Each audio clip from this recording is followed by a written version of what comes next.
Welcome. We're so glad to have you here. This is a wonderful opportunity for us today. All right, just a couple quick things I want to share with you. First of all, we are going to have our first ever Jewish history bus tour of Mount Clemons, Michigan, coming up the end of October. If that is something that interests you and you'd like to learn about Bass City, where once upon a time there were 40,000 people would come every summer to take the waters, please look into that. You can go visit our webpage and on the events tab for that.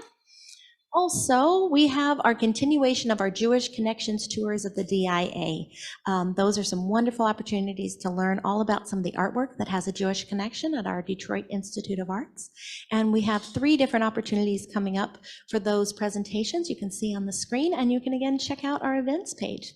So without further ado, I'm going to present our feature presentation.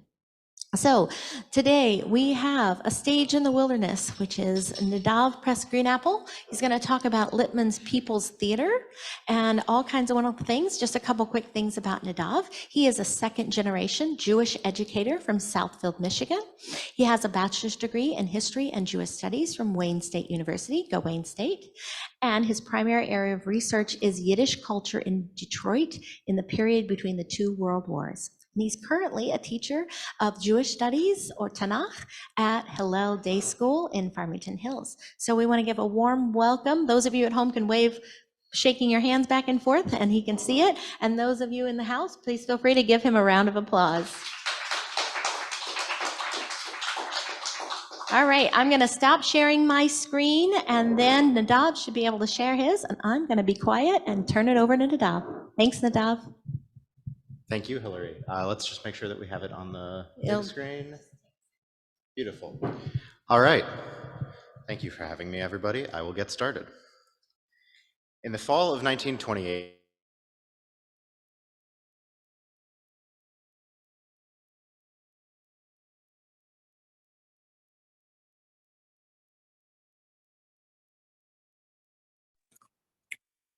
We lost the volume.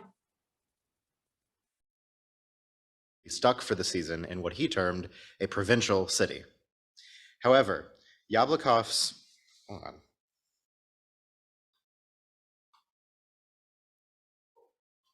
However, Yablokov's small expectations of Detroit would be quite outmatched by the reality of what he was soon to experience. Detroit's Yiddish Theater, despite its distance from the center of American Yiddish culture in New York, was home to big personalities and bigger stars. And Yablokov's time in Detroit would see not only the beginning of his rise to international stardom, but run-ins with gangsters, deaths, and a devastating flu epidemic which would tear through the theater.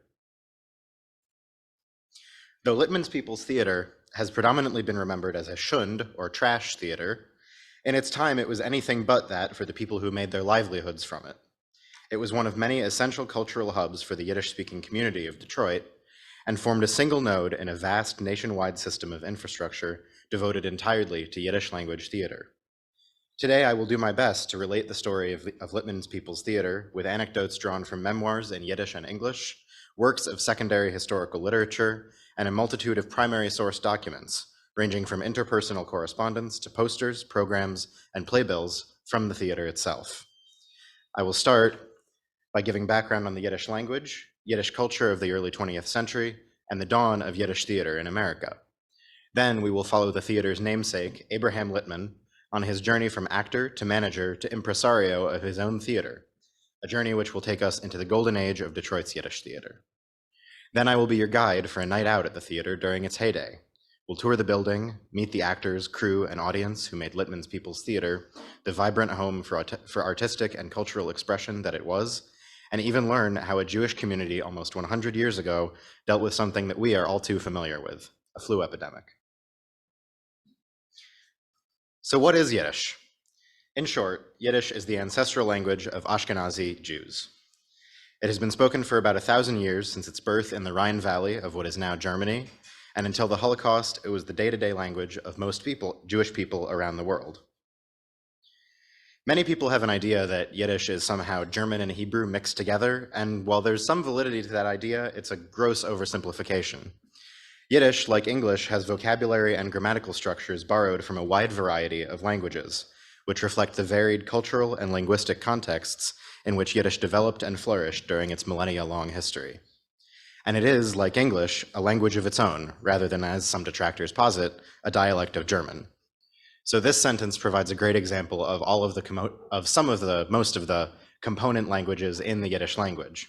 So this says, "Die Bobbe macht the cholent for Shabbos," the grandmother makes a stew for Shabbat, and you can see the Germanic components, the Slavic components, a Romance component, and of course, a component from Hebrew.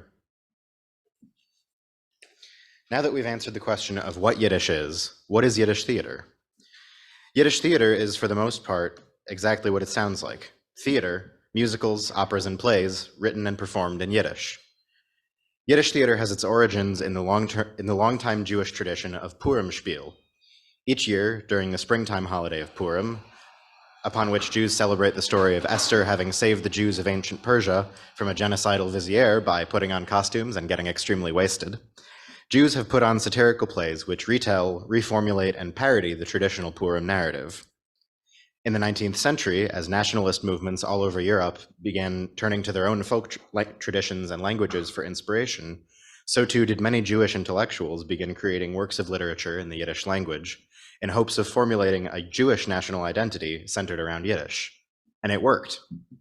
The 19th century saw an explosion of Yiddish literary works which drew on an already extant storytelling tradition, bringing fame and respect to authors such as Mendele Moicher Seforim, Yud Lamed Peretz, and Sholem Aleichem. Though this is not to say that Yiddish literature was by any means new, for Yiddish books had been coming off printing presses since almost as soon as the technology arrived in Europe. As this literary revolution was taking the Yiddish world by storm, there came the dawn of professional Yiddish theater as well. And in 1876, in the city of Iași, Romania, near the border with Russia, a man named Avram Goldfaden put on what is considered to be the very first professional Yiddish theater production. It was a disaster, and Goldfaden escaped from the beer garden where the performance had taken place by carriage with an angry crowd nipping at his heels. However, despite his negative reception, Goldfaden had caught the bug and knew that Yiddish speakers around the world would flock to theatrical productions in their Mamaloshen, their native tongue. And over the next few years, he and others refined his work into what would become the very foundations of Yiddish theater. Soon, Goldfaden would take his troupe on the road and begin to spread the gospel of Yiddish theater further than anyone had ever dreamed. And the plays he authored, such as Zwei Kuni Lemmels, Two Kuni Lemmels, Koldunya, the Sorceress, and Bar Kochba, became classics of the Yiddish stage, which continue to be performed over a century after his death. By the turn of the 20th century, Yiddish theater had been born on the winds wherever Yiddish speakers went. As millions of Jews fled anti-Semitic persecution and political upheaval in Europe, settling in places as far afield as New York, Detroit, Los Angeles, Havana, Buenos Aires, Cape Town, Sydney, and Melbourne, the theater followed. In America and elsewhere, Goldfaden's competitor Boris Tomaszewski became the king of the Yiddish stage, touring far and wide. His company was likely the very first to perform Yiddish theater in Detroit around 1884. Already by this point, two broad genres of art had emerged in the intimately linked worlds of Yiddish literature and theater, Schund and Kunst, that is, trash and art. Schund was popular entertainment, melodramas, histrionic romances, bawdy comedies. Kunst referred to what were considered high works of art, aimed more at educated and refined audiences, something that a Jewish person wouldn't necessarily be embarrassed to show a non-Jewish friend. These ranged from original operatic dramas, tragedies, and historical epics to translated and improved versions of Shakespeare, Chekhov, and Goethe. This distinction, however, was and remains a controversial one. Now that we've answered the question of Now that we've set the backdrop for our stage, let's introduce our first main player, Abraham Littman, the future impresario of his own eponymous theater here in Detroit. Littman was born in 1880 near Minsk in what is now Belarus. At the age of 15, he and his sister arrived in New York, where he began working in a sweatshop making jackets. Jackets did not, however, hold his attention. He found himself enraptured by the myriad Yiddish theater performances available to him on the Lower East Side, and soon the young Littman had abandoned the sweatshop entirely for any chance he could find to help out at the theater. And for the next 2 decades, he learned to manage a company of actors and to direct, leading troops in cities such as Buffalo, Rochester, Toronto, and Philadelphia. His tenacity and determination are communicated clearly in stories from this period, collected by Littman's colleague and friend Zalman Silberzweig in the book Hinter den Vorhang, Behind the Curtain, published 1928. In one anecdote, a Yiddish theater troupe headed by Littman was touring the Pittsburgh region. In the city of Greensburg, Pennsylvania, a theater venue could not be rented at a reasonable price. Thus, Littman, at a suggestion from a local actor, begged the treasurer or gabbai of the local synagogue to allow the troupe to perform at the shul itself. He succeeded, and that Saturday evening after Havdalah, the shul's shamus, the announcer, walked the streets shouting, "Jiden, kommt rein in Shul morgen noch Mittag, wo Jiddische Theater wird spielen." Jews, come back to shul tomorrow afternoon, where Yiddish theater will be performed. The show went on, despite the lack of an actual theater. It was likely in this role as the head of one of these touring companies, sometime before 1924, that Littman visited Detroit for the first time. And he saw in Detroit an opportunity.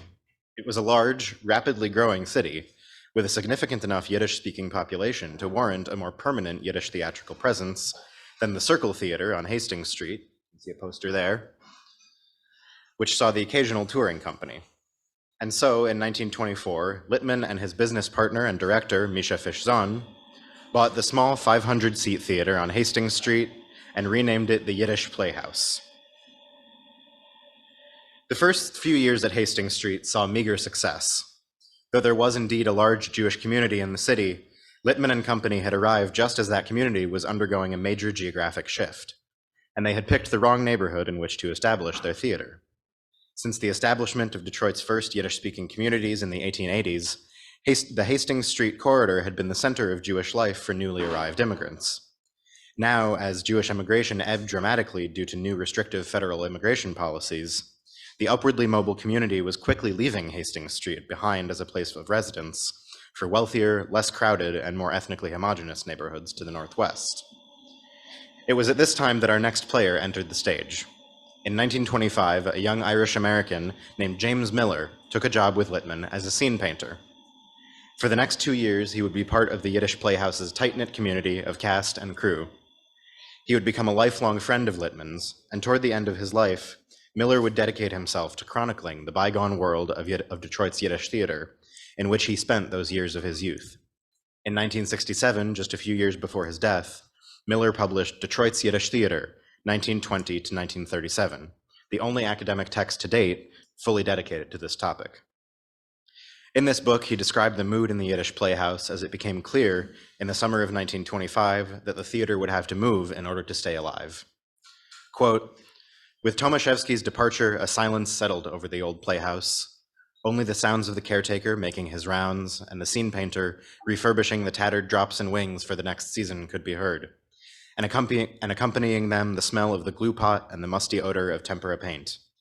In through the open stage door, sounds of change were heard, sounds of new voices, not those of the old neighborhood Yiddishkeit, but new accents pretending the coming of new neighbors. The little Schneiderlich, Taylor, still pressed his eternal pants behind the dressing room walls where his complaining voice could still be heard. The ever-present rats scampered in the alley beside the theater, and the Iceman still hawked his wares, but Jewish sounds and signs were disappearing. The uptown Jews were chary about visiting the old neighborhood, for it was part of the past. The old theater lay simmering in the late summer heat, resting before the final convulsive shudder of death, and with it the ghetto itself was dying. However, as with all things, this death was but a transformation. A fundraising effort commenced, land was purchased, an architect hired, and before long, a brand new dedicated building for Yiddish theater was rising from foundations at 8210 12th Street. And after one interim season at the Majestic Theater on Woodward Avenue, the new Littman's People's Theater had its grand opening in September 1927. Quoted in the Detroit Jewish Chronicle on that occasion, Littman described in his typical humble fashion the arduous journey undertaken to arrive at this great success. By the way, humble was, you'll see. I have had the hardest struggle of perhaps any actor or manager in the profession, said Mr. Littman. I have gone hungry many times. I have worn shoes with shined tops even when the soles were worn thin and torn. Even the building of this house was not always smooth sailing. There were terrible obstacles to overcome, and many times it looked as if the project were doomed to failure. With that, let's jump forward in time 2 years for a night at the theater. In the winter of 1928-29, one of the many individuals to pass through the ornate stone halls of Detroit's Michigan Central Station was the Yiddish communist writer Moshe Nadir. With his troupe of singers and ensemble actors in tow, it is certain that he cut a striking figure in the snow-robed winter city when he arrived. For as described by biographer Beryl Kagan, he was tall, slender, with a head full of black tresses, a dark complexioned face, with deep brown eyes, in a cape, his neck wrapped in a multicolored scarf. With his lazy melodic gait, he forged an impression of an aristocratic bohemian artistic likeness. Likely writing on assignment for Freiheit, a New York-based communist newspaper he wrote for, he traveled throughout Detroit observing the brutal deprivations and contradictions of proletarian life in America's model industrial city. He skewered the city's leadership, its Jewish middle class, and its industrialists with his trademark sardonic wit and ruthless wordplay. The Detroit into which Moshe Nadir ventured that winter was as beautiful as it was brutal, as ornate as it was unequal, and ripe for dissection under his empathetic but uncompromising Marxist's gaze. Quote, "Detroit boulevards are long and bright, tree-lined and grassy. Go for a drive on one of these streets away from the most used boulevard. Soon you will come to streets of confusion and destitution. Dirty children run alongside the wheels of your automobile, reeking with odors of putrid food. Oh, Detroit has certainly grown a bit these last few years, expanded until Belle Isle, starting with the Heights, where there was nothing in the way. The wondrous Fisher Building was built, which at night from the 5th to the last floor is drowned in light. Swimming out of the darkness, it emerges in fantastic brightness. At its peak, the roof is decked in gold leaf, with priceless mosaics in the Eastern style. All arches, wall pleats, and soffits are covered in handmade art. And from the other side, poor little streets with benumbed horizons. Grass and trees grow only crooked. They waste away quickly. To every wilted patch of grass there comes a man, saying, looking for work, bread, bread. This is the bitter cry of men whose bloody battlefield is called the world. Yet unacknowledged in this polemical essay, which would eventually be published in the 4th volume of his collected Die Neiste Werk in 1931 under the title Detroit, was the world of Yiddish cultural arts in Detroit. This is somewhat ironic, not least because it is highly likely that Littman's theater was in fact the impetus for the playwright's visit to the city. This is because on the first weekend of January 1929, in the midst of the country's worst outbreak of influenza in a decade, Nadir's play Der letzte Yid, The Last Jew, was performed at Littman's theater. Though at present a full script of Der letzte Yid is unavailable, it is nonetheless possible to reconstruct with reasonable accuracy the experience of attending a typical performance at Littman's People's Theater circa 1929. For the purposes of this thought experiment, let us imagine that we are in the shoes of Moshe Nadir himself on a frigid January evening as he walks to the theater to view his play. The theater was a stately brick building designed by local architect and former Yiddish theater actor Maurice Finkel. It stood at the corner of 12th Street and Seward. Located in the heart of Detroit's Jewish neighborhood, it was walking distance to numerous Jewish-owned barbershops, clothiers, furriers, restaurants, and of course, synagogues. The marquee reading Littman's stood tall along the west side of 12th Street, bright bulbs accentuating an ornate window with a Star of David motif at the center of the brick facade. One can imagine the waiting crowd in front of the theater, seeking shade on hot September evenings, or jostling their way into the lobby for warmth during winter, when whipping winds would tear down the wide expanse of 12th Street, halted under the glow of the marquee only by the theater's welcoming doors. Though we have no photographs of the building's interior, it is possible to gain an idea of what the building's decor may have looked like by examining the lavish appointments of the Michigan Theater, 40 miles away in Ann Arbor. One of 2 surviving buildings also designed by Finkel and completed only a year after Littman's in 1928, that theater, restored professionally to its original condition in the 1990s, boasts gilt moldings and ornate sculptural details in the typical style of that period. Described in the Chronicle on the occasion of its opening, Littman's was likely just as fancy, if not more so.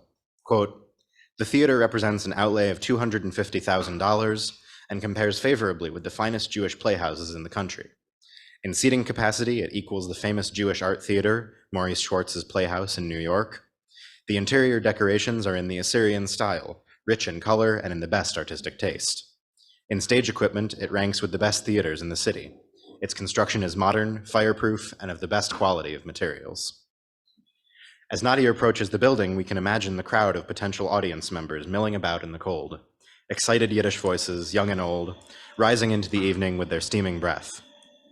Having typically heard about the evening's performance either in print advertisements in the Detroit Jewish Chronicle or the local edition of the Vorwärts, or on Harry Weinberg's Yiddish Radio Hour, the loyal audience members would flock to the lobby box office en masse just minutes before curtain. Historian Nachma Sandro described a typical scene at the box office in the minutes just before showtime, emphasizing both the theater-going public's tendency for procrastination and Littman's short temper. Quote, on Saturday nights, the theater would only be half full 5 minutes before curtain time, but there were always crowds quarreling, shoving, leaning, and elbowing around the box offices, till Littman himself became exasperated and bawled them out, saying, where were you all week? From 9 to 5 every day we were sitting, waiting to sell tickets, and you didn't come. Now it's too late. He worked himself into a fury and slammed down his window. But his public knew him from the old country, as the saying went. They simply stood around the lobby till he calmed down enough to stalk back and let them buy their tickets. The following week, they would wait again until the last minute. It is not certain how large the crowd would have been that night. The city was in the midst of a brutal flu epidemic, therefore newspapers and radio stations discouraged the public from going to crowded spaces such as theaters. Nonetheless, some braved the cold and the risk of illness. And of course, the actors and crew had no choice. The show must go on, or else they would starve. Let us imagine that Nadir, on his way into the theater, is called into the box office by Littman to retrieve his ticket. What might Nadir have seen there? Littman was a perpetually harried man, constantly writing letters, sending telegrams, and making phone calls on behalf of his theater. It is not difficult to imagine the box office covered in papers of all sorts. Perhaps a letter to the manager of the Hebrew Actors Union in New York, Reuven Guskin, half finished on the English typewriter, a cash register in constant operation behind the sliding window, rolls of tickets, stacks of programs and playbills fresh from the printer, old posters hanging from the walls, the ordered chaos of a lifelong impresario truly dedicated to his chosen craft. From his correspondence with the Hebrew Actors Union in New York and the testimony of those who knew him, we can see that Littman was a man determined beyond a shadow of a doubt to provide Yiddish theater to the people of Detroit. Actor Herman Yablokov, one of the players that winter, described him as a man whom, quote, the title of impresario described to a T. He even spoke with a haughty authority, unquote. Despite this, Yablokov credited Littman with, practically by himself, ensuring the success of Detroit's Yiddish theater. Yablokov was not alone in this. Littman, remembered by former usher Jack Rosman as a kind, flamboyant man who was nearly blind and required thick glasses to read, saw the continuation of the Yiddish theater in Detroit as his personal mission to complete at any cost. In fact, his stubborn, perhaps quixotic insistence on this point led to personal and professional conflict for him more than once. Often, but especially during the theater's struggle to survive during the worst years of the Great Depression, Littman wrote to Reuven Guskin or others in the HAU office breathlessly. An actor had quit. He needed the union to send a replacement immediately or the show would not go on and the theater would fail. Ticket sales were flagging whilst the actors demanded increased wages, and if Guskin didn't intervene, the show would not go on and the theater would fail. An actor had fallen ill, and if the replacement did not leave Philadelphia for Detroit immediately, the show would not go on and the theater would fail. This assertion was Littman's common refrain and his greatest fear. Whether out of a desire for profit, egotism, or a simple devotion to the Jewish community of Detroit, Littman could not stand to risk the closure of his theater. Perhaps it was simply that he knew how much of his own blood, sweat, and tears were in the foundations of the building, and thus could not bear the possibility of its marquee going dark on his watch. Yet it was his correspondence with New York-based rival impresario Edwin Relkin wherein Littman's true passion for his theater came out. In 1934, a star-studded touring company was to perform in Detroit, led by Molly Pecan. The arrival of a star as well loved by the Yiddish theater-going masses as Pecan would certainly draw a substantial audience and, Littman reasoned, bring new customers to his theater.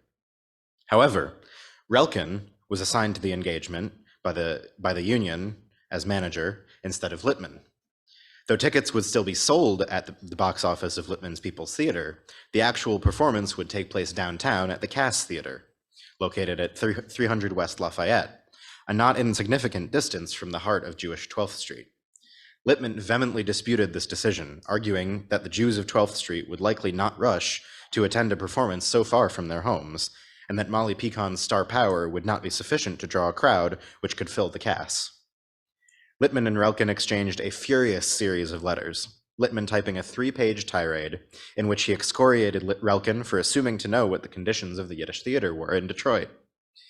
Littman's rationale was backed by an alleged policy of the Hebrew Actors Union, which stated that during a performance by a touring company in a provincial city such as Detroit, the manager would be a local manager. Further still, Relkin demanded that Littman put up the money for advertising the production, despite the fact that he was not in charge of it and would not profit from it. Relkin was not, by any stretch of the imagination, a local impresario. Littman reminded Relkin of this in one of his many blustery communiques on 20th April 1934. I have stuck out 4 years of the Depression and stuck like a good fellow and lost thousands of dollars, and when there is a slight chance of making a few cents, you come around with your old methods and taking all the advantage in the world. At least you will admit that I have bled and built a theater in Detroit, and also lost enough by the Yiddish theater. How much did you lose in Detroit, Mr. Relkin? Relkin responded multiple times over the course of the next few days, lobbing insults at Littman's business instincts, age, and martyr-esque attitude. I lost money in Detroit long before you knew Detroit was in Michigan, and I never squawked about it. Hello, Littman. My God, I thought you were in the show business. I think you ought to retire. Go in the fish business, or maybe the butcher business. Hello, Littman. It is no use arguing with you, as no one has ever won an argument with you. However, I have my opinion and will stick with it. There are 15 people in Detroit who don't know the Yiddish theatrical business, and you are all 15, and you cannot make me believe anything else.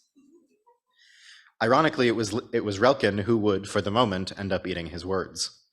Soon after Pecan's performance at the Cass, he wrote to Littman admitting that the latter man had been correct in his assumption that a Yiddish theater performance outside of the heart of 12th Street would end up losing money. Quote, well, you were right about Molly Pecan, you see. I'm admitting when it is so. However, I do not think she would have done business anyplace. There is something wrong with Molly Pecan, but let us stop arguing.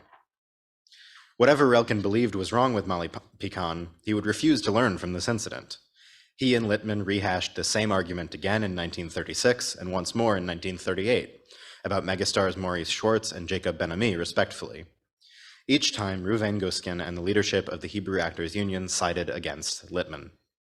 But for the moment, let's return to that night in January 1929.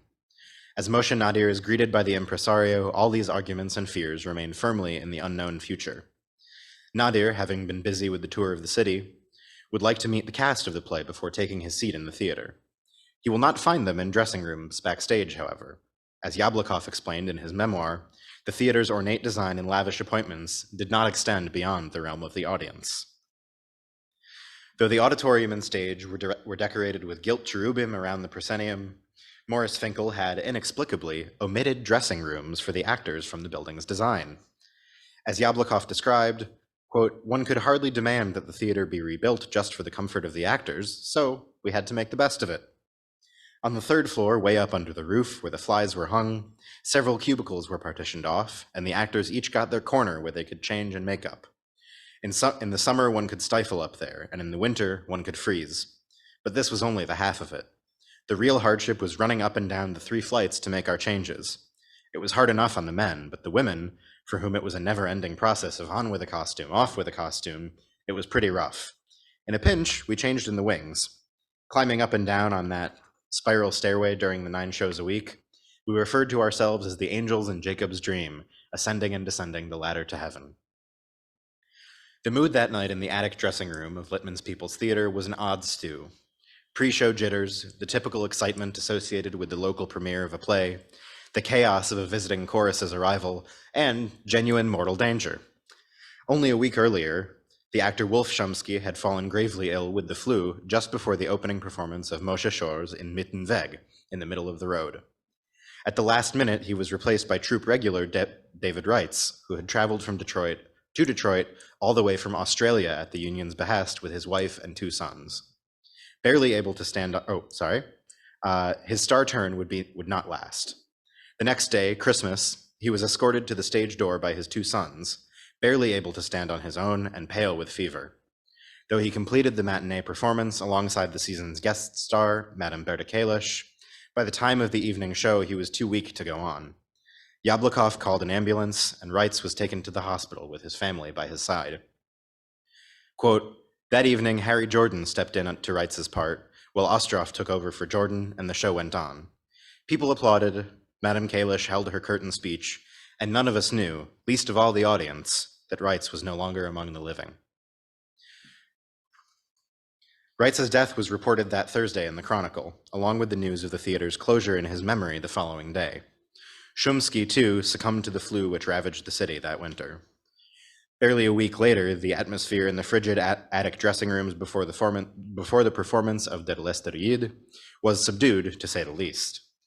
Reitz and Shumsky's deaths remained fresh and unexpected enough that it was too late to change the cast list as it appeared on the program. Reitz was still credited as the merchant and Shumsky as the titular Jew. It is unknown who filled in for their roles. Yablokov, in the role of Kazakov the Revolutionary, was himself in the midst of fighting off the flu with heavy doses of cognac, prescribed by his doctor and smuggled across the river from Windsor by the Purple Gang. Illness was not an uncommon occurrence in the ranks of Yiddish theater actors. In usual circumstances, i.e. not an epidemic, the Hebrew Actors Union provided the necessary funding for medical treatment, transportation, and compensation for missed performances. The union had even paid for the funerals of both Reitz and Shumsky, and for Reitz's family's passage back to Australia. In March 1935, telegrams exchanged by Felix Vogelnest, a veteran member of Littman's troupe, and manager of the Hebrew Actors Union, Reuven Guskin, discussed emergency arrangements for the care of Detroit actress Clara Honigman. Quote, "After consultation of doctors, must send Clara Honigman to a New York hospital. It is a very serious case. Sadie Schoengold will take care of her until New York. Advisable to take her straight from train to hospital. She is losing her mind." Unquote. Honigman was cared for at New York's Bellevue Hospital, with medical expenses paid for by the union. The near total reliance of the Detroit theater on logistical aid from New York is plainly visible in yet another anecdote from Yablokov's memoir regarding the 1929 flu epidemic. Quote, "A rumor spread in New York that the actors in Detroit were dropping dead one after the other. So the top stars, naturally, gave us a wide berth. Even the lesser luminaries were afraid to venture near our theater. When Auerbach and Sadie left the company, the entire burden of continuing our season fell on my shoulders. I took over the responsibility of directing, staging, and taking part in every type of play. Any suitable old script I was able to dig up in Littman's archive, which he hoarded like a treasure, on it went. We struggled to keep the theater going until some new attraction would have mercy and come to rescue the season." Excuse me. Littman's theater, suddenly at the heart of the city's flu epidemic, found itself cut off from its essential logistical lifeline to New York by its reputation of plague, and suffered greatly for it. Littman's office in Detroit was linked by appendages of telegram wire, phone line, and paper, not only to the HAU headquarters in New York, but to Yiddish theaters elsewhere in the country. This exchange was in fact central to the theater's perception in the eyes of its audience and the greater Jewish community of Detroit, with the theater itself serving as a cultural and material link to the distant coastal hub of Jewish American culture. But throughout his theater's tenure as the home of Yiddish theater in Detroit, this implicit question, whether or not a provincial theater could survive without constant aid from the HAU, hung heavy like a storm cloud over Littman. As the stage manager, Isaac Arco, calls places backstage, and the actors rush down the spiral staircase, Nadir takes his seat in the auditorium. All around, the audience is filling in. Married couples out for a break from their children, bearded old rebbes and wrinkled bubbas from the old country hoping for a nostalgic vision of their past, Purple Gang bruisers out for a night on the town, throngs of single greenhorns, factory workers spending their pay on a well-deserved diversion, leftist artists and teachers looking for a rich cultural experience. Anticipation builds in the air as the pit orchestra tunes their instruments and the living murmur of the crowd turns its collective attention palpably toward the great velvet curtain which hangs between them and the waiting stage. Just before the lights go down, Nadir opens the playbill handed to him by Littman with the ticket and begins to leaf through it.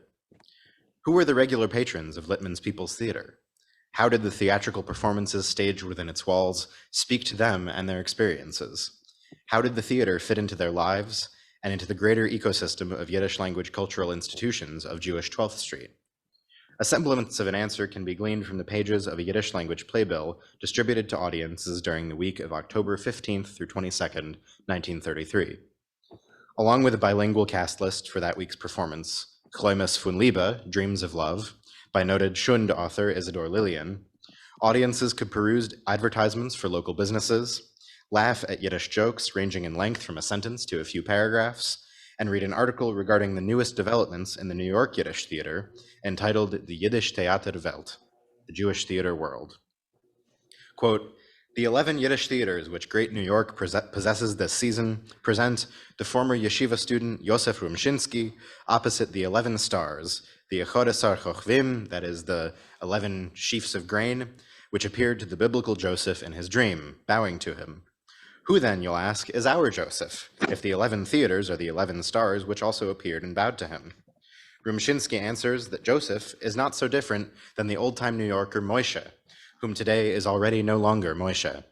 He has already settled down, become smart, gotten his taste of the finer things, and today is already in the category of the Ben Poret, beloved son, Joseph, who can no longer be satisfied by a Potiphar's wife, whose best accessory is a couple of tinkle bells. The biblical tale of Joseph, who rose from slavery to a privileged advisor to the Pharaoh of Egypt, would certainly have resonated with an audience member at Littman's People's Theater in the 1930s.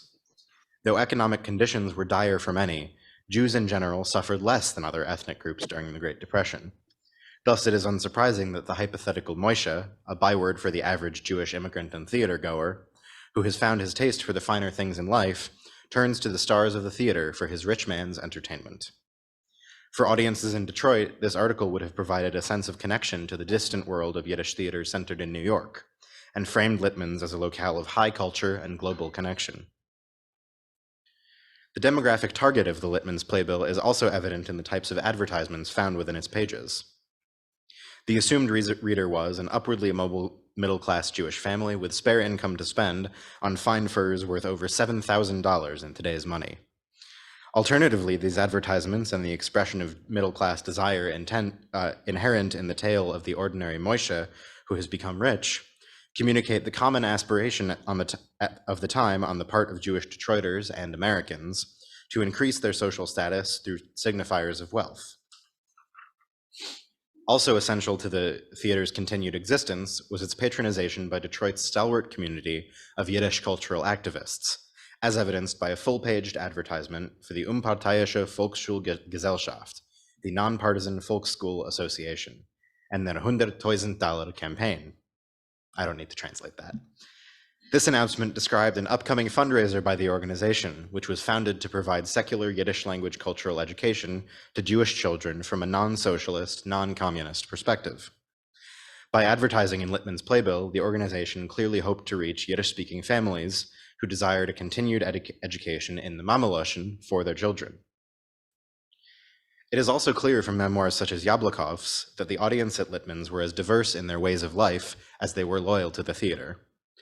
In one anecdote, the performer described the relationship between the actors of the theater and their patrons in the infamous Purple Gang, revealing the degree to which the theater was integrated into the community itself. Quote, some of our staunchest theater fans were the Jewish boys from the notorious Purple Gang. Their activities, such as they were, never kept them from attending all of our shows. In the theater, one would never suspect that these fellows were any such thing as mobsters. Interestingly enough, when one of our actors was burglarized, our devoted fans got wind of it and assured us that the missing stuff would turn up, as indeed it did. Before long, the stolen goods were returned and the burglar got a few bones broken for his daring to lay hands on the worldly possessions of a Yiddish actor. The clergy of Detroit's Jewish community were relied upon in sticky situations just as much as the community's criminal element, as another tale from Yablokov illustrates. After receiving sudden word just before a performance that his father had died in Belarus, Yablokov broke down crying, racked with grief. Though Littman excused the actor from the day's rehearsal, he made sure the performer knew that the show could not go on without him. But did Yablokov not have a religious duty to mourn for his father? Only a rabbi could solve this problem. Quote, "You have our deepest sympathy," said Littman, "but you know, we have absolutely no one to take over for you. Under the circumstances, even a rabbi would sanction your performing tonight. If you don't come to play, Yabi, I will be forced to close the theater." Distraught beyond words, I was persuaded to go and discuss my situation with the rabbi at the little shul on 12th Street. I would then abide by his ruling. The rabbi took into consideration the extenuating circumstances peculiar to my profession. He also took into consideration the plight of the other theater families, who would be deprived of a living if the theater closed. The good rabbi then gave consent to my working that same evening, with the promise that I will recite the Kaddish in memory of my father 3 times daily for the entire year of mourning, a promise which I religiously fulfilled. Thus, it is clear that the theater formed a central element of the city's Jewish community, despite its heretofore minuscule imprint on the historiography of Jewish Detroit. Despite the curtain between them, the actors and crew at Littman's People's Theater were integral members of the community as much as the audience who filled the auditorium. As Nadir watches from the audience, his play begins in earnest. A satirical dark comedy written around 1919 in response to massive pogroms in Eastern Europe, Der letzte Yid took place in a dystopian future sometime after, and I quote, "the world wised up and killed off all the Jews," unquote. As a consequence, the globe is thrown into chaotic decline. Trade trickles to a halt, what art still produced is soulless, and the would-be revolutionaries of the world are left twisting in the wind without the ideological and ethical guidance provided by the Jewish people. Chaos reigns supreme. And so the leaders of the civilized world begin a desperate search for any remaining Jew, from whom they wish to receive the sage guidance which can only come from one of the chosen people. As it happens, a single Jew inexplicably crawls up from out of his grave, whereupon he is immediately apprehended and desperately interrogated by the world's leadership on how to successfully carry out a revolution. Nadir's play, though it appears perhaps significantly more morbid in hindsight than it may have at the time of its first performance by Maurice Schwartz's Yiddish Kunsttheater in 1921, reflected both Nadir's own wrestling with the various symbolic significances, both positive and negative, ascribed to Jews as a category of people. As Littman's flu-ridden cast performed the play that night for their loyal and equally ill audience of petty bourgeois tradesmen, gangbangers, and greenhorns, what meaning might Der letzte Yid have conjured in the minds of those who watched its story unfold on stage? The central question of Nadir's play, of what meaning Jewishness might have to Jews themselves in a world intent on proving the truthfulness of its own misguided vision of Jewishness, would surely have resonated to Jewish Detroiters in 1929.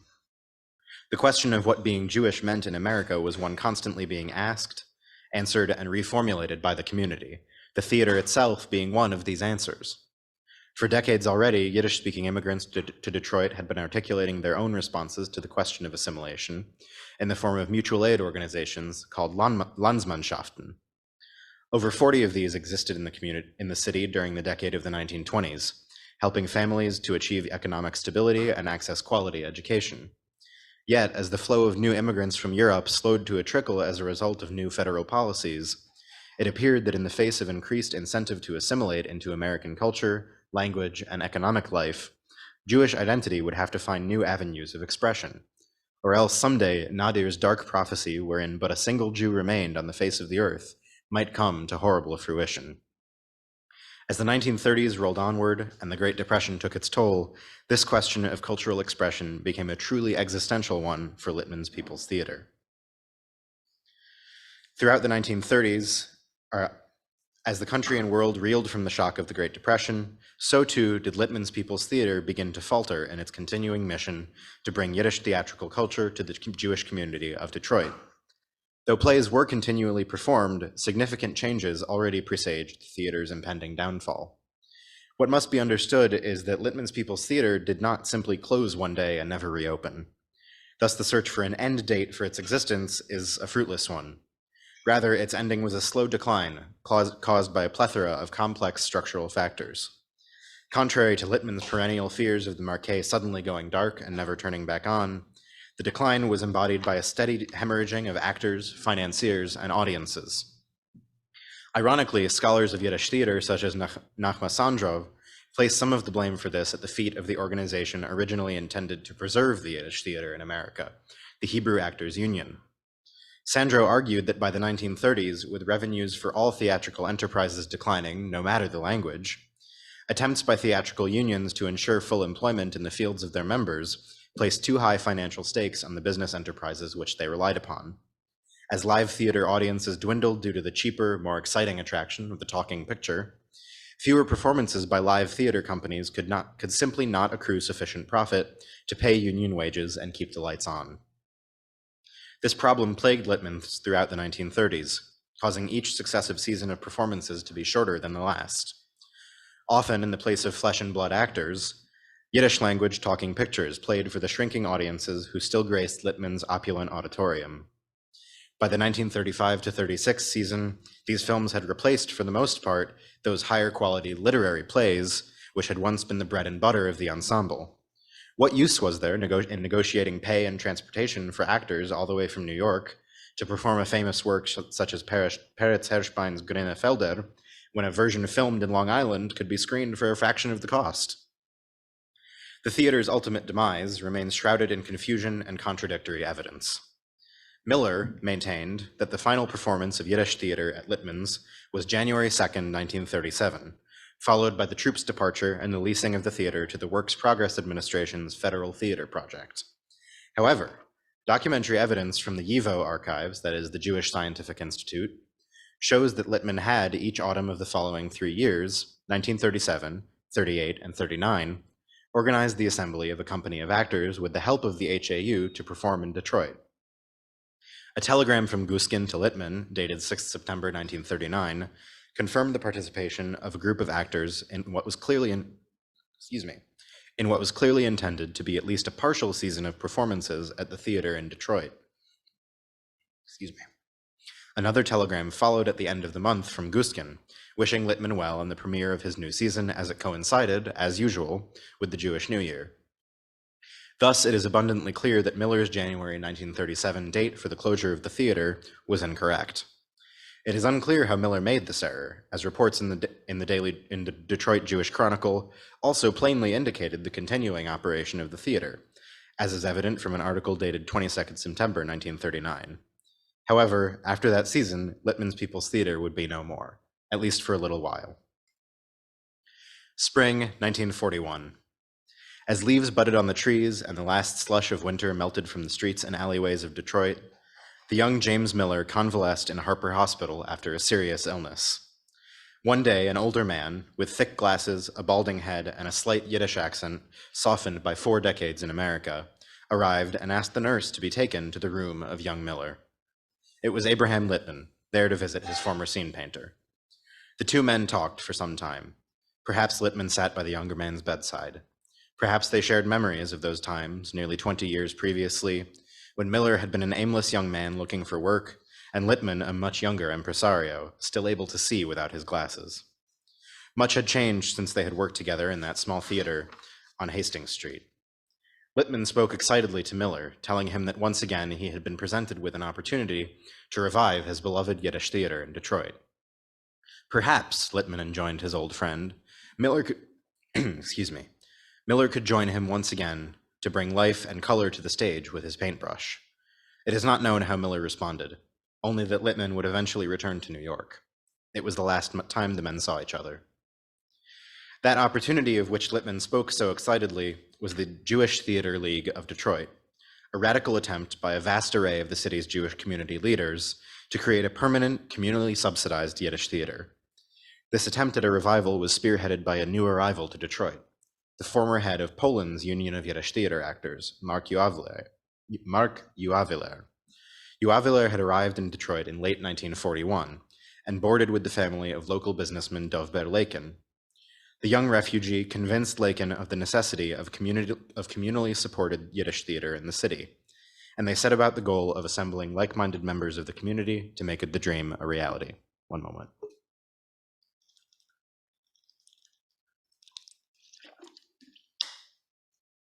Gotta stay hydrated.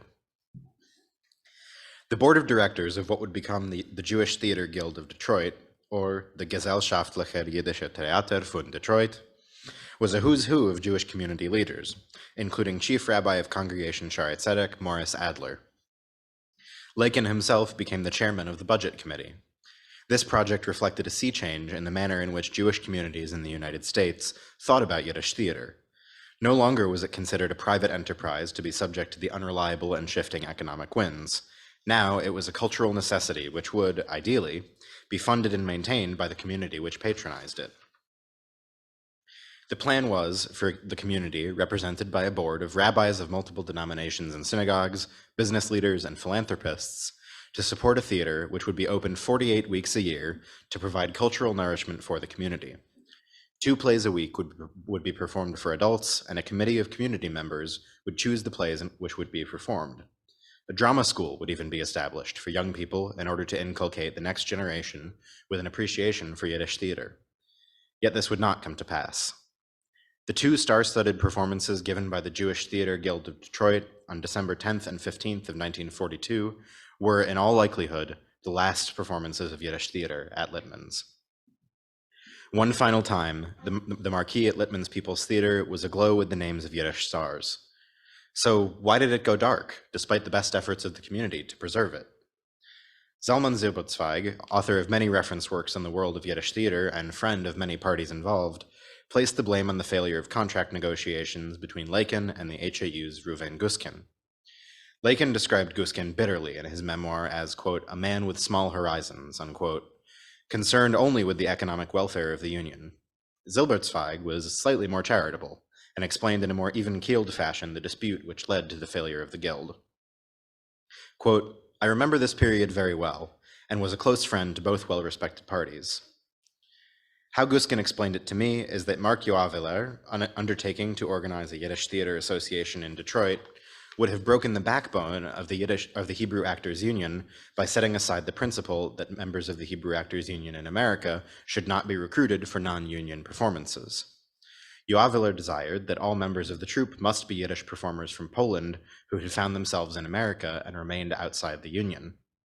Besides this, the union had no trust in the association's promised funding and demanded a strong guarantee in this matter, fearing that the collected cash would be spent on administrative expenses and would almost certainly not remain in the coffers in order to ensure the practical existence of the theater, unquote. With the failure of negotiations in New York, that was that. No longer would Yiddish theater grace the stages of Detroit unless it was a touring company. Littman's lifelong effort to ensure the presence of Yiddish-language artistic expression in this provincial city, as Yablokov called it, had been admirable, but history had other plans. The building itself remained for a few decades longer. As yet unverified sources allege that after a few years of closure, it reopened in 1945 as a movie theater under the name Abington Theater. Though the date is unverifiable, the single extant photograph of the building that this author uncovered shows the theater with this name. That source also alleges that it closed again in 1953 to reopen as the Gold Coast Theater in 1956. The final closure came 2 years later in 1958. By this time, 12th Street was no longer a Jewish neighborhood. After the demolition of Paradise Valley and Black Bottom for the construction of I-375, 12th Street became the economic core of Detroit's Black community. Aerial imagery dating to 1973, accessible online, shows that after the rebellion of 1967, the theater, along with most of the neighborhood's businesses, were demolished. Further research is necessary to determine whether or not Littman's was, like many businesses in the 12th Street corridor, a victim of the widespread arson which occurred during the rebellion. Today, the block is a group of townhome apartments. Moshe Nadir, writing in 1931, called Detroit a flat city, laid prone not by inherent flatness, but through deep and thorough study. Nearly a century later, this description rings true to the historian. For the communities which departed the city during the White Flight of the late 20th century, Detroit is a place where history is flattened, pushed aside and leveled until the rubble which remains can tell no story save for one of absence. So too is this true for the cultural memory of the Detroit Jewish community. This is not to say no work is done to preserve historical memory, far from it. Nonetheless, the constant movement of Detroit Jewry, that is, the consistent pattern of geographical relocation and communal dispersion engendered by the decades of seemingly endless suburbanization since World War II, has perpetuated persistent generational patterns of forgetting. The Jewish youth of today's Metro Detroit live nearly completely alienated from the experiences, cultural and geographic contexts of their grandparents and great-grandparents. Cultural memory of the dense, urban, and Yiddish-speaking life lived in Detroit's 12th Street neighborhood has nearly vanished.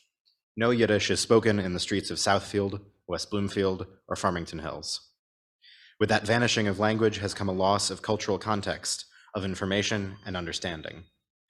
It is my hope that further delving into the history of Yiddish cultural arts in Detroit will, in some small way, engender a desire on the part of the community to reclaim and rediscover the institutions, traditions, knowledge, and artistic methods of communal self-understanding represented by Littman's People's Theater.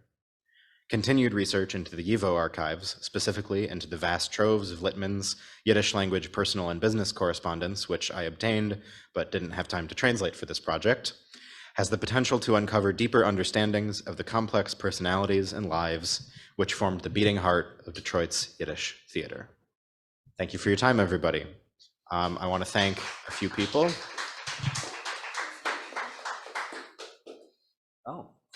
So I want to thank Dr. Howard Lupovich, the director of the Cohn-Haddo Center for Judaic Studies at Wayne State, who is my advisor for this project.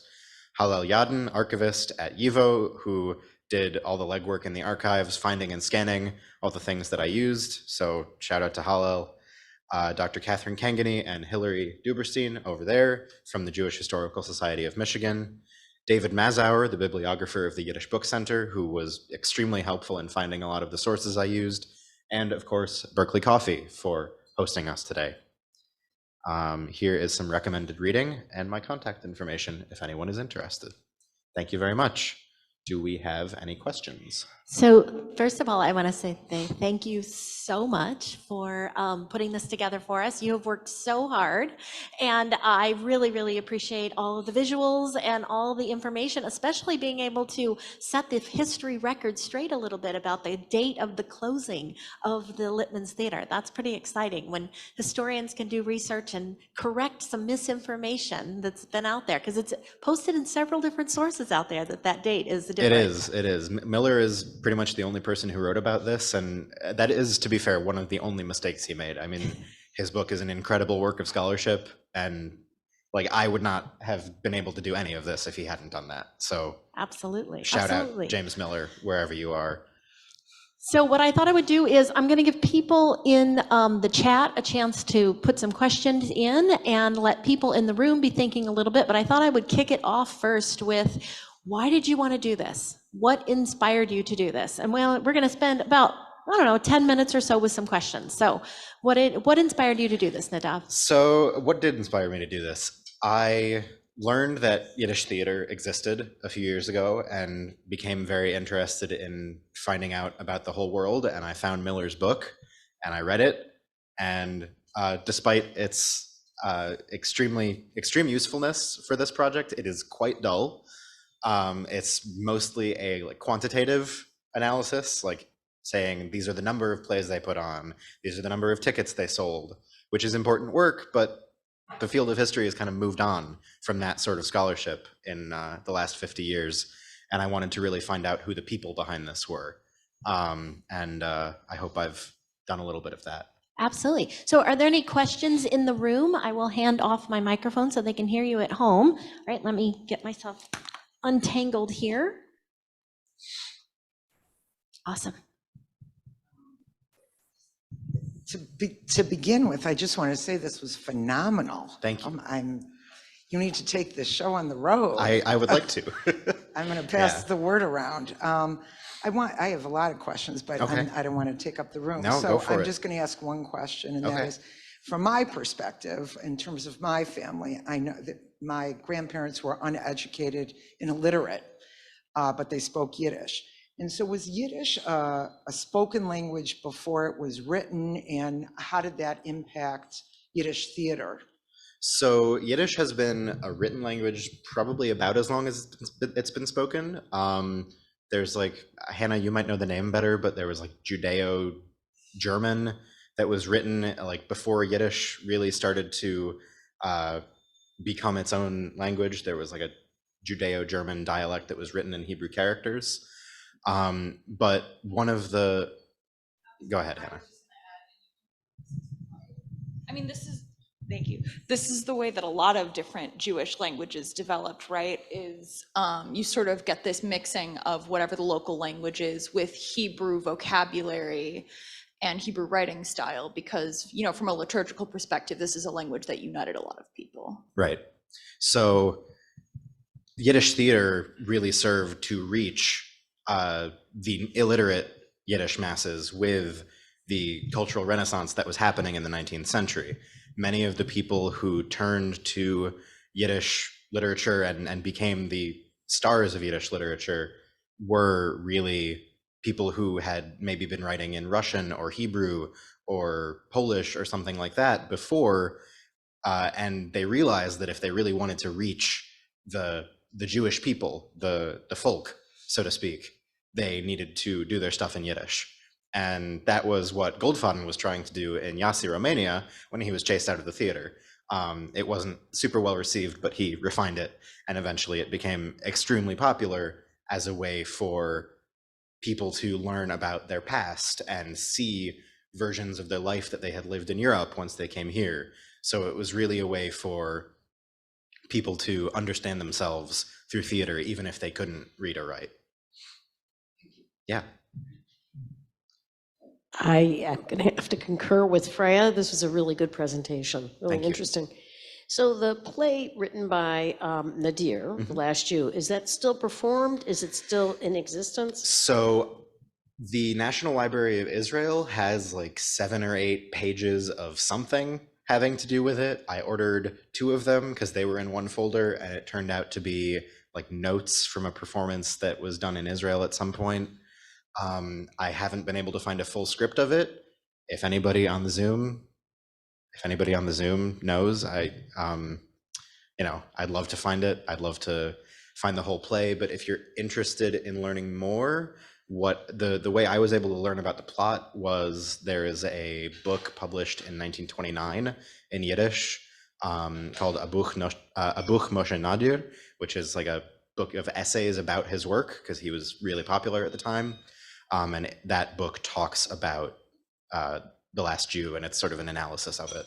I'm really hoping to find the play at some point, but so far it hasn't happened. Just one question about that play. Was it supposed to be humorous, or was it a serious? It was like a dark comedy. Okay. Yeah, so the idea was like there's a scene that I translated where the Jew is being interrogated by the general of the revolution, and the general keeps asking him like where they should put all these troops, what color uniforms the troops should wear, and the Jew has no idea what's been going on because he's like just crawled out of his grave, and he's like, I don't know anything. And they're like, oh, that's a great point, we should do this color. And so it is funny, even though it is quite grim in concept. All right, awesome. Nadav, there is some Yiddish in the chat. If you want to look at that, I think it's either a question or comment, but I'm going to leave it to you to pronounce that. Yeah, so Howie, Dr. Lupovich has said it, the Proto-Yiddish was called Yiddish-Deutsch. The Yiddish was gut gemacht, Yasher Koyach, Frier dicker Akteur. Thank you, Elliot H. Girdle, for that. It looks like we have a couple questions. Sure. Are people with their hands raised? Fantastic. So I will get over here so I can help with that. All right. So I believe that you're going to have to ask your question, and I will be able to hear you, but Nadav will not. So give us a second while we get this straightened out. No, it's okay. Thank you, though. All right. So let's see who has their hands up. I have some water. Get rid of this.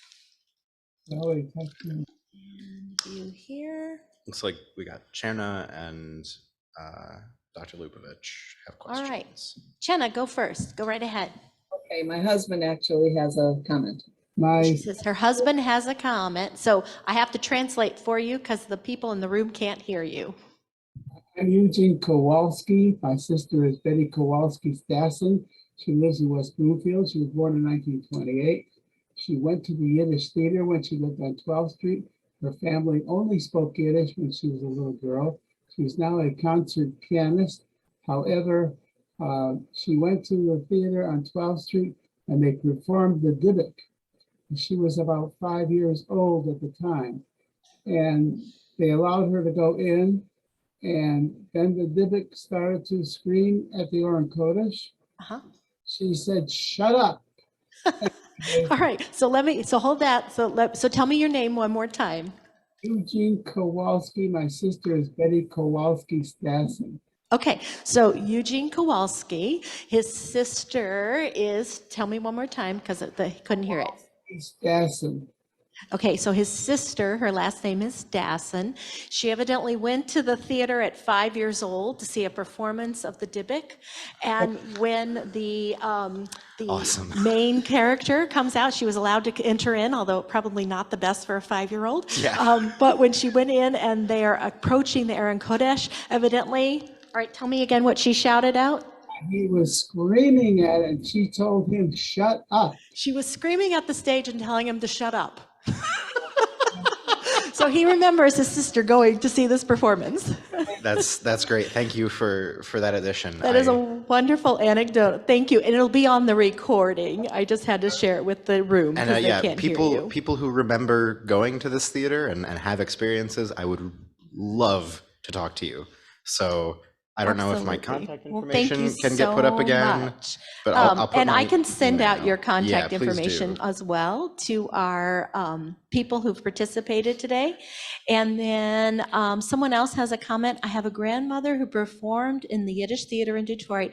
I'd love to find a playbill with her name in it.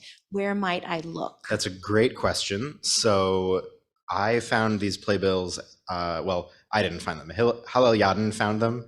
Or I found them in the finding aid, and then Hillel Yadin actually went out into the stacks and scanned all this stuff for me. So this stuff hasn't been officially digitized yet. I think YIVO is working on digitizing their full archives. But if you have a name, I can see if I can find her. And yeah, I would be happy to do that for you. That would be great. And I see Nadav has also put his email into the chat. So if you have a question or a comment, please feel free to go ahead and reach out to him there. And for those of you in the room, you can, of course, approach him directly after we finish up today. All right. So Howard Lupovich, you have your hand up, and I will have to translate again for you because they cannot hear you in the room. So. Hello, everybody. I guess I should first say that the previous comment came from, well, Cherna Kowalski was my teacher at Hillel, so I guess I should acknowledge that. You know, she's a great. So he's acknowledging that Jenna Kowalski, Cherna Kowalski, Cherna, excuse me, was his teacher at Hillel. So. It must be noted.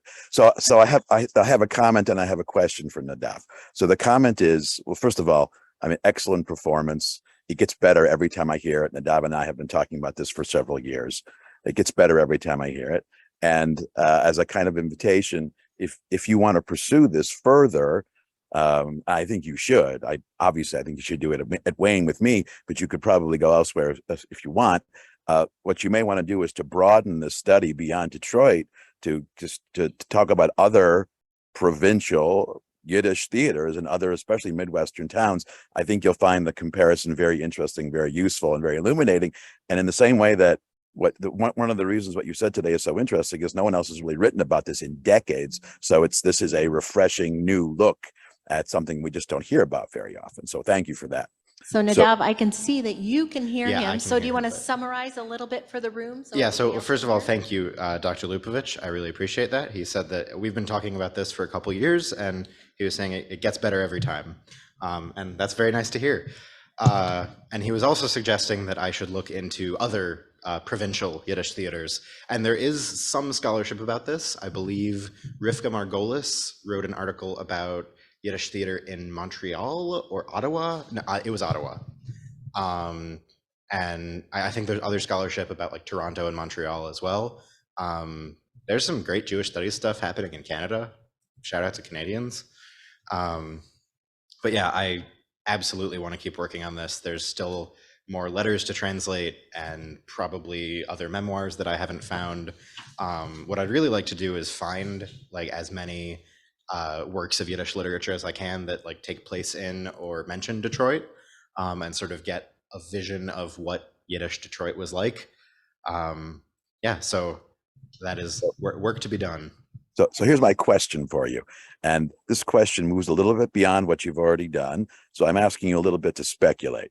So, the most well-known Yiddish theater started, I was the one in New York, and Yiddish theater in New York also declines and it comes to an end, but it left a real imprint on, especially on the broader theater world of New York, especially Broadway. So do you think that the Yiddish theater in Detroit left a similar kind of imprint on the larger theater world of Detroit? So Dr. Lupovich asked a great question, which is Yiddish theater in New York left a huge impact on general theater in New York, even after Yiddish theater had declined. And Dr. Lupovich's question is, did that happen in Detroit as well? I have to imagine that it did. That being said, I don't see any theaters out here in suburbia, right? People don't really go to plays here, except for a couple places. I'm sure one could find connections if one looked for them, but especially given the like severe white flight and depopulation of the city, it's an interesting question to ask, certainly, and I'll bet I would be surprised by what I found if I looked. I would start with the Fisher Theater. The Fisher Theater, absolutely. Well, some people mentioned that when like Shirley Benyas from Sholem Aleichem Institute has an oral history through the Yiddish Book Center, and she talked about how Littman's was the Shund Theater, and when large productions came to town, they would be at the Fisher or the Fox or the Majestic or something like that, because the audiences were larger, they were going to draw big crowds, that sort of thing. All right, there's just one more comment. Yiddish theater in New York never really died and has been revived, especially in the last decade. This is very true.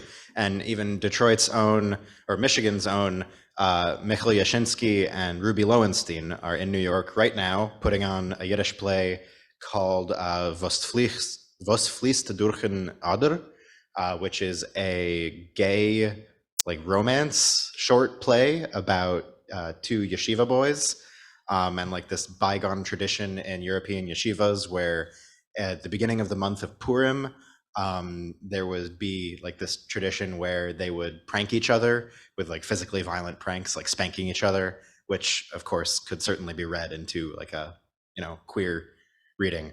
But yeah, Yiddish theater's around, it's alive. I'd love to have it here.